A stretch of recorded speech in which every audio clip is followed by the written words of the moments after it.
हे काय थोरपण पायाची वाहन पायी बरी, मी एक पामर त्या ठिकाणी जिथे आहे.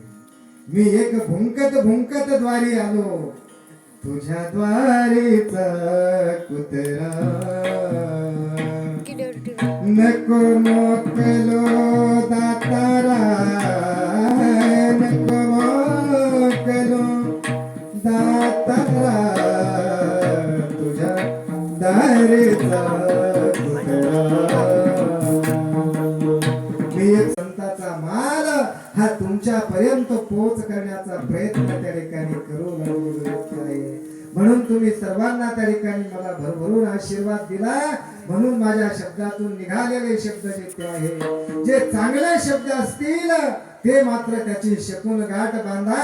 ते तुम्हाला स्वर्गाला जायच्या टायमाला निश्चित कामाला आल्याशिवाय राहणार नाही. आणि जे खराब शब्द निघालेले असतील, माझा एखादा शब्द तुम्हाला लागला असेल तर त्या ठिकाणी तुमचा मुलगा म्हणून आणि त्या ठिकाणी एक पामराचा शब्द आणि माझ्या बुद्धीचा दोष म्हणून याच जाग्यावरती त्या ठिकाणी तो आणि ठेवून देते द्या. एवढंच बोलून त्या ठिकाणी एकदा त्या ठिकाणी असणाऱ्या माऊलीचं आणि भजन करूया. ज्ञानेश्वर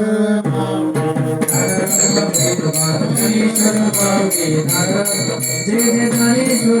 माऊली जय जय ज्ञानेश्वर माऊली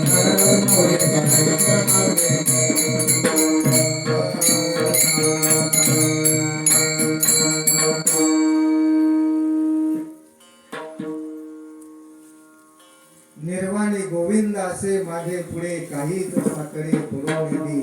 त्या भगवंताचं नामस्मरण केलं, तो देव जर आपला झाला आई तर तो आपल्या माग पुढे उभा राहून आपला सांभाळ त्या ठिकाणी करतो. शेवटच्या चरणामध्ये महाराज सांगतात, तुका म्हणे सत्य कर्म व्हावे सहाय्य आणि घातलिया भय नरका जाणे. या सप्ताहामध्ये येता आलं तर या, नाही येता आलं तर बाकीचे जे करते त्याला करू द्या. पण याच्यामध्ये जर तुम्ही भेव दाखिलं, या सत्कर्मामध्ये जर भीती दाखिलं तर निश्चित त्या ठिकाणी यमाचा पाहुणा पाणी होया. त्या यमपुरीचा पाहुणा झाल्याशिवाय आणि तुम्ही त्या ठिकाणी राहणार जेते नाही.